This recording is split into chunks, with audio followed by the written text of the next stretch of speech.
사랑하는 여러분, 오늘도 이렇게 귀한 시간을 함께하게 되어 참으로 감사드립니다. 혹시 여러분 인생을 살아오시면서 이 순간만큼은 영원했으면 좋겠다라고 느끼신 적 있으신가요? 자녀들이 어렸을 때 재롱을 부리던 그 순간, 손주들과 함께 웃으며 밥상을 둘러 앉았던 그 시간, 사랑하는 배우자와 함께 석양을 바라보던 그 찰나 말입니다. 그런데 말이죠. 오늘 우리가 함께 나눌 마태복음 17장에는 그야말로 이 세상 것이 아닌 영원을 맛본 세 제자의 이야기가 담겨 있습니다. 평범한 어부였던 베드로, 야고보, 요한이 어느 날 예수님과 함께 높은 산에 올라갔다가 무엇을 보았을까요? 그들의 눈앞에서 예수님의 얼굴이 해처럼 빛나고 옷이 빛처럼 휘어지는 놀라운 광경을 목격하게 됩니다.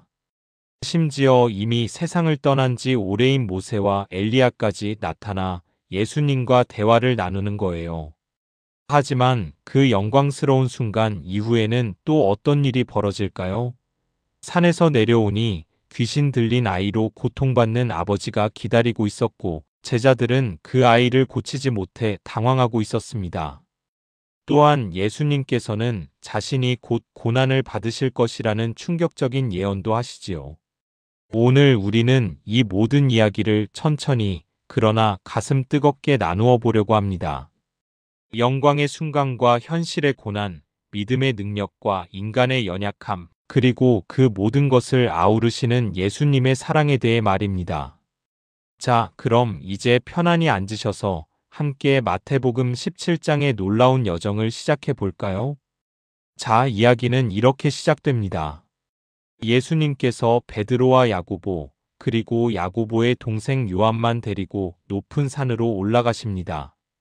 성경학자들은 이 산이 아마도 헤르몬 산이었을 것이라고 추측하는데요. 높이가 무려 2800m가 넘는 거대한 산이었거든요. 여러분 상상이 되십니까? 우리나라 한라산이 1950m쯤 되니까 그보다 훨씬 더 높은 산입니다. 그 당시 60대, 70대였을 베드로와 다른 제자들이 그 높은 산을 오르는 게 얼마나 힘들었겠어요. 숨이 턱까지 차오르고 다리는 후들거리고 땀은 비 오듯 쏟아졌을 겁니다. 그런데 말이죠. 예수님께서는 왜 하필이면 이 세 제자만 데리고 가셨을까요? 다른 제자들은 서운하지 않았을까요? 사실 이 세 제자는 예수님께서 특별한 순간마다 함께 하셨던 제자들이었습니다. 야이로의 딸을 살리실 때도, 나중에 겟세마네 동산에서 기도하실 때도 이 세 제자를 데리고 가시거든요. 그들이 더 특별해서가 아니라 아마도 예수님께서 보시기에 이들이 이런 영적인 경험을 감당할 준비가 되어 있었던 것 같습니다. 자, 그렇게 힘들게 산을 오른 제자들 앞에서 갑자기 놀라운 일이 벌어집니다. 예수님의 얼굴이 해처럼 빛나기 시작한 거예요. 여러분, 해를 직접 쳐다본 적 있으세요? 눈이 부셔서 제대로 볼 수가 없잖아요. 그 정도의 빛이었다는 겁니다. 그리고 예수님의 옷도 빛처럼, 아니 빛 자체처럼 희고 환하게 변했어요. 이게 바로 변화산 사건이라고 불리는 거예요. 헬라어로는 메타모르포마이라고 하는데 여기서 우리가 아는 변신이라는 뜻의 영어 단어 메터모퍼서스가 나왔습니다. 완전히 다른 모습으로 변하는 거죠. 마치 애벌레가 나비가 되듯이 말입니다.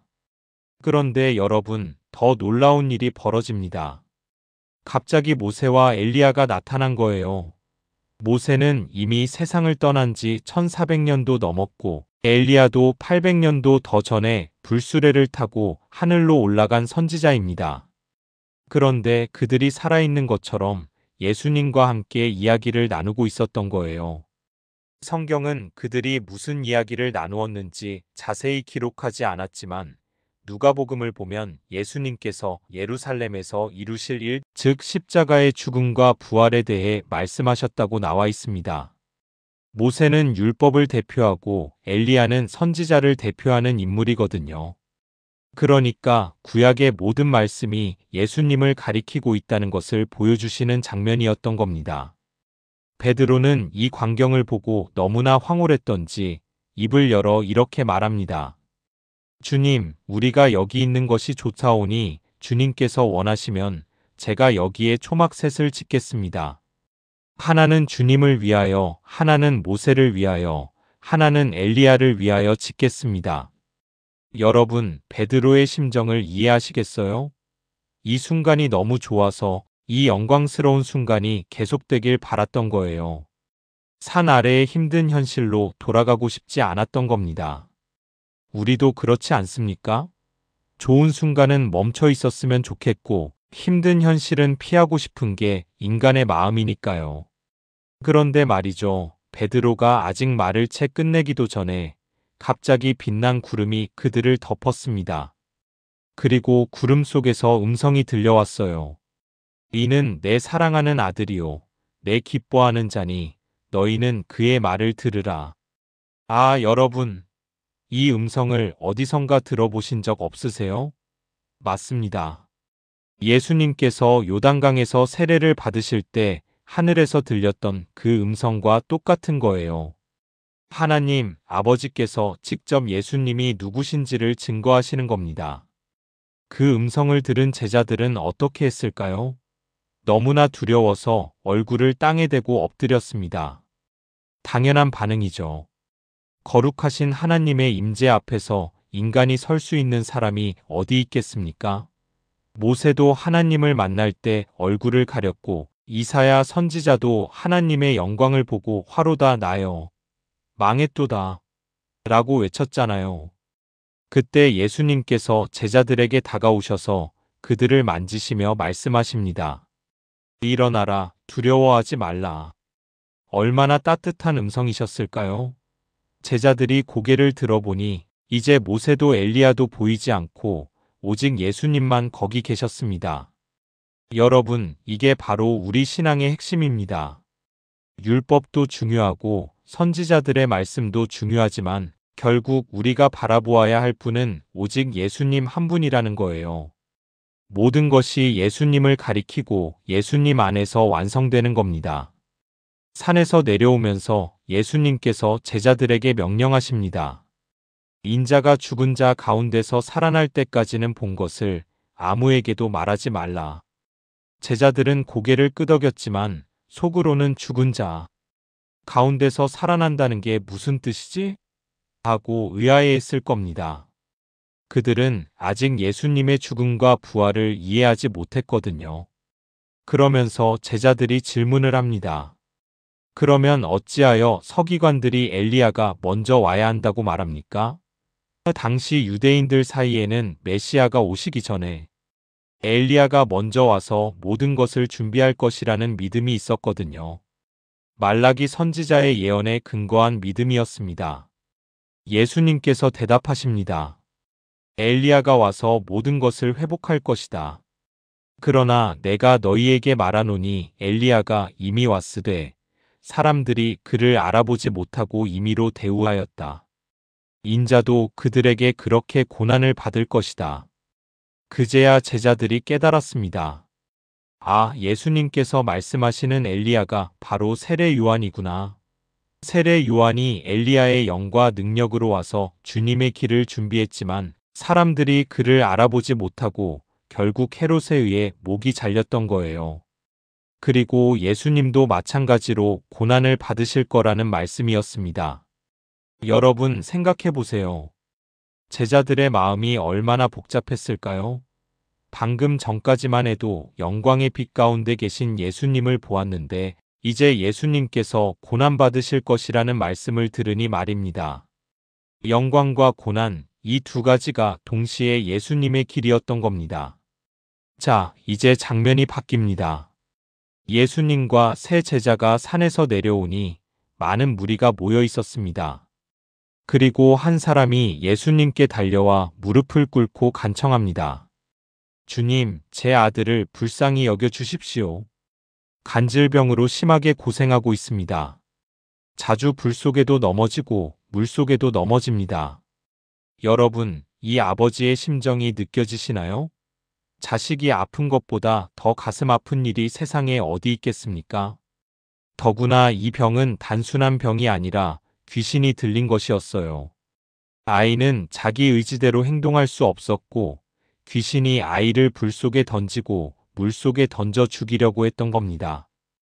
그 아버지는 계속 말합니다. 주님의 제자들에게 데리고 왔으나 그들이 고치지 못했습니다. 아, 이 말에 얼마나 실망과 안타까움이 배어 있습니까? 마지막 희망을 걸고 예수님의 제자들에게 갔는데 그들도 아무것도 할 수 없었던 거예요. 예수님께서 대답하십니다. 믿음이 없고 패역한 세대여. 내가 얼마나 너희와 함께 있으며 얼마나 너희를 참으리요? 그를 이리로 데려오라. 여러분, 예수님의 이 말씀이 좀 엄하게 들리시나요? 사실 예수님께서 책망하신 것은 그 아버지가 아니라 제자들과 그 시대 사람들의 불신앙이었습니다. 예수님께서 함께 계시고 그토록 많은 표적을 보여주셨는데도 여전히 믿음이 자라지 않는 것에 대한 안타까움이셨던 거죠. 그리고 예수님께서 귀신을 꾸짖으시니 귀신이 아이에게서 나가고 아이가 그 시간부터 나았습니다. 순식간에 일어난 일이었어요. 예수님의 한마디 말씀에 귀신이 쫓겨나고 아이가 온전해진 겁니다. 나중에 제자들이 조용히 예수님께 다가와 물었습니다. 우리는 어찌하여 쫓아내지 못했습니까? 자존심도 상했을 거예요. 그들도 전에는 예수님의 이름으로 귀신을 쫓아낸 적이 있었거든요. 그런데 이번에는 왜 안 되었을까요? 예수님께서 대답하십니다. 너희 믿음이 작은 까닭이니라. 진실로 너희에게 이르노니 만일 너희에게 겨자씨 한 알만한 믿음이 있으면 이 산을 명하여 여기서 저기로 옮기라 하여도 옮겨질 것이요. 또 너희가 못할 것이 없으리라. 겨자씨 한 알 여러분 아시죠? 겨자씨는 정말 작습니다. 손가락 끝에 간신히 올려놓을 수 있을 정도예요. 그런데 예수님께서는 그 작은 겨자씨만한 믿음만 있어도 산을 옮길 수 있다고 하시는 겁니다. 그럼 제자들에게는 겨자씨만한 믿음도 없었다는 걸까요? 아니에요. 문제는 믿음의 크기가 아니라 믿음의 대상이었습니다. 제자들은 자신들의 능력이나 경험을 의지했던 거예요. 하지만 예수님께서 말씀하시는 것은 아무리 작은 믿음이라도 그것이 전능하신 하나님을 향한 진실한 믿음이라면 놀라운 일을 할 수 있다는 거였습니다. 그리고 예수님께서 덧붙이십니다. 어떤 사본에는 이렇게 기록되어 있어요. 기도와 금식이 아니면 이런 종류는 나갈 수 없느니라. 즉, 영적인 싸움에는 영적인 준비가 필요하다는 말씀이었습니다. 제자들이 기도 생활을 소홀히 했기 때문에 능력을 잃었던 거예요. 여러분, 이것은 우리에게도 중요한 교훈입니다. 나이가 들면서 우리의 육체는 약해지지만 우리의 영은 더욱 강해질 수 있습니다. 매일 주님과 교제하고 기도하고 말씀을 묵상할 때 말이에요. 우리가 할 수 있는 일이 점점 줄어들지라도 하나님께서 하실 수 있는 일은 무한하시니까요. 이제 이야기는 계속됩니다. 예수님과 제자들이 갈릴리에 모였을 때 예수님께서 다시 한번 말씀하십니다. 인자가 장차 사람들의 손에 넘겨져 죽임을 당하고 제3일에 살아나리라. 제자들은 매우 슬퍼했습니다. 그들은 예수님께서 죽으신다는 말씀은 이해했지만 제3일에 살아난다는 말씀은 제대로 이해하지 못했거든요. 그들의 마음에는 슬픔만 가득했습니다. 우리도 때로 그렇지 않습니까? 하나님께서 허락하시는 고난의 의미를 모를 때, 그 너머에 있을 부활과 영광을 보지 못할 때 우리는 낙심하고 슬퍼하게 됩니다. 하지만 주님께서는 모든 것을 아시고 모든 것을 선하게 인도하신다는 것을 믿어야 해요. 자, 이제 마지막 이야기입니다. 예수님과 제자들이 가버나움에 이르렀을 때 성전세를 받는 사람들이 베드로에게 와서 물었습니다. 너희 선생은 성전세를 내지 아니하느냐? 성전세라는 것은 20살 이상의 유대인 남자가 해마다 성전을 위해 내는 세금이었어요. 많은 금액은 아니었습니다. 반세겔, 오늘날로 치면 몇천 원 정도 되었을 거예요. 하지만 이것은 단순한 세금이 아니라 하나님의 백성으로서 성전을 유지하는 데 동참한다는 의미가 있었습니다. 베드로가 내신다고 대답했습니다. 그리고 집에 들어가려고 하는데 예수님께서 먼저 말씀하십니다. 시몬아, 내 생각은 어떠하냐? 세상의 임금들이 누구에게서 관세와 정세를 받느냐? 자기 아들에게서냐, 타인에게서냐? 베드로가 대답합니다. 타인에게서 받습니다. 예수님께서 말씀하십니다. 그러면 아들들은 세를 면제받느니라. 여러분, 무슨 뜻인지 아시겠어요? 성전은 하나님의 집입니다. 그리고 예수님은 하나님의 아들이십니다. 그러니 당연히 성전세를 낼 의무가 없으신 거예요. 왕자가 왕궁을 유지하기 위해 세금을 낼 필요가 없는 것과 같은 이치입니다. 하지만 예수님께서는 이렇게 말씀하십니다. 그러나 우리가 그들을 실족하게 하지 않기 위하여 내가 바다에 가서 낚시를 던져 먼저 오는 고기를 가져다가 입을 열면 돈 한 잎을 얻을 것이니 그것을 가져다가 나와 너를 위하여 주라. 얼마나 놀라운 말씀입니까? 예수님께서는 권리를 주장하실 수 있으셨지만 다른 사람들을 실족하게 하지 않기 위해 기꺼이 세금을 내시겠다는 거예요. 그리고 그 방법이 또한 놀랍습니다. 물고기 입에서 돈을 얻으라니요.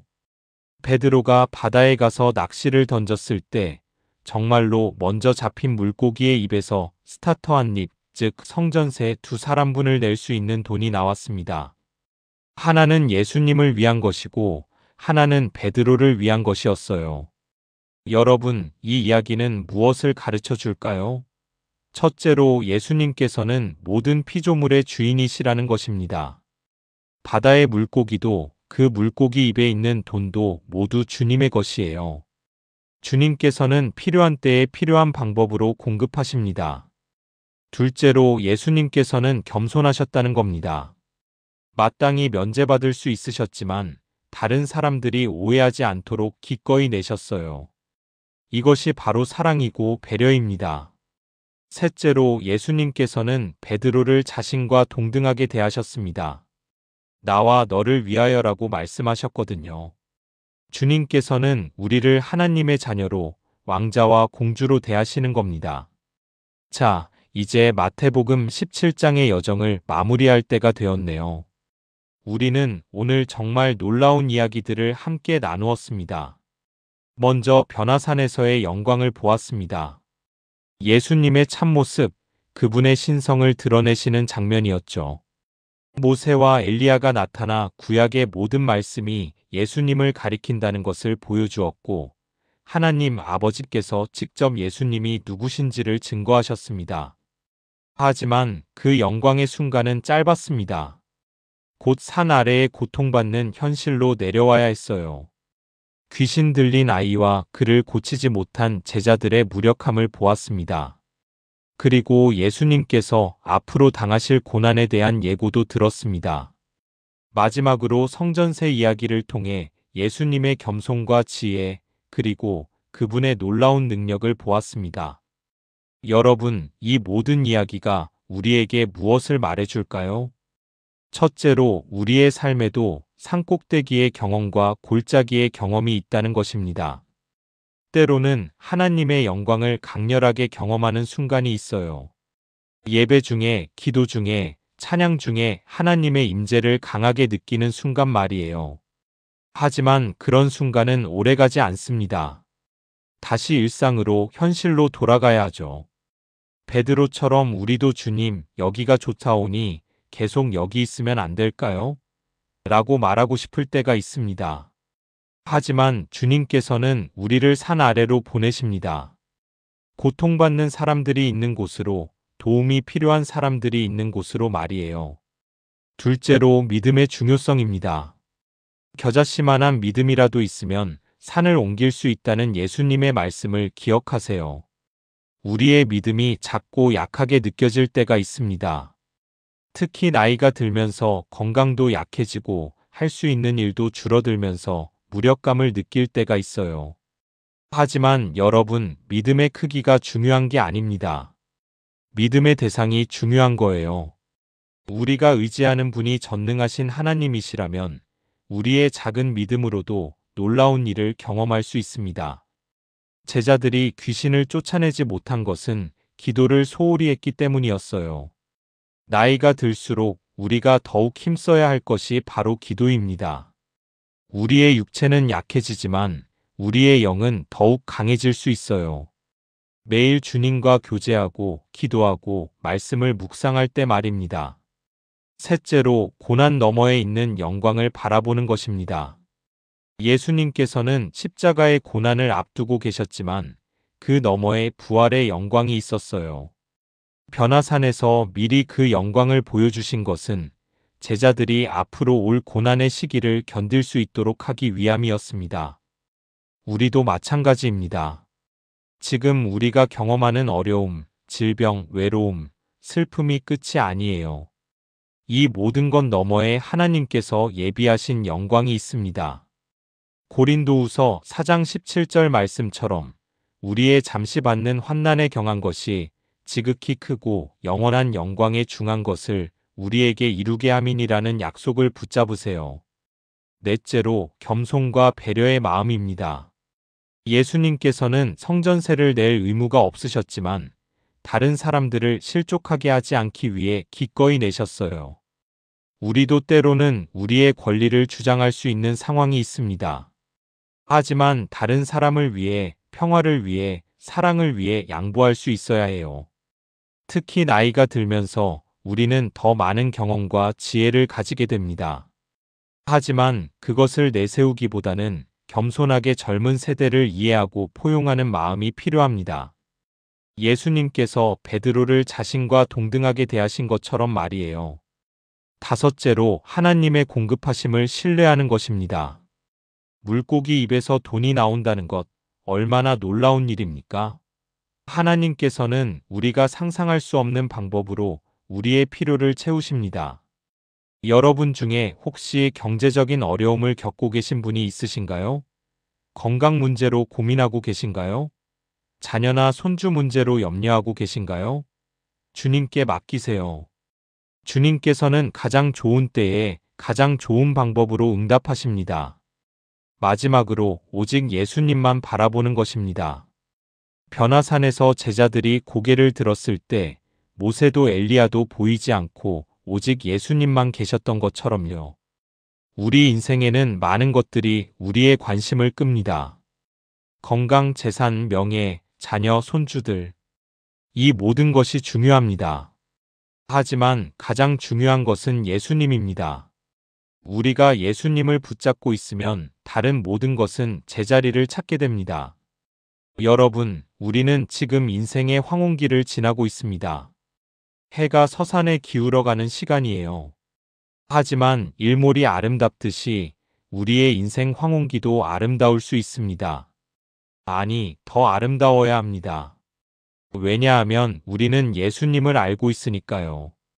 우리는 구원의 확신을 가지고 있으니까요. 우리는 영원한 영광의 소망을 품고 있으니까요. 산꼭대기의 경험이 있었다면 그것을 추억하며 감사하세요. 하지만 거기 머물러 있으려고 하지 마세요. 산 아래에는 우리의 도움을 기다리는 사람들이 있습니다. 우리의 기도를, 우리의 격려를, 우리의 경험에서 나온 지혜를 필요로 하는 사람들이 있어요. 골짜기의 경험이 지금이라면 낙심하지 마세요. 이것이 끝이 아닙니다.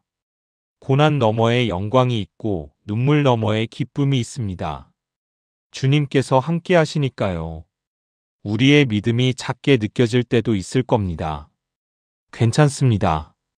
겨자씨만한 믿음이라도 하나님께서는 귀하게 보십니다. 중요한 것은 매일 그 믿음을 키워가는 거예요. 기도로, 말씀으로, 찬양으로, 교제로 말입니다. 그리고 무엇보다 예수님만 바라보세요. 세상의 모든 것이 흔들려도 예수님은 변하지 않으십니다.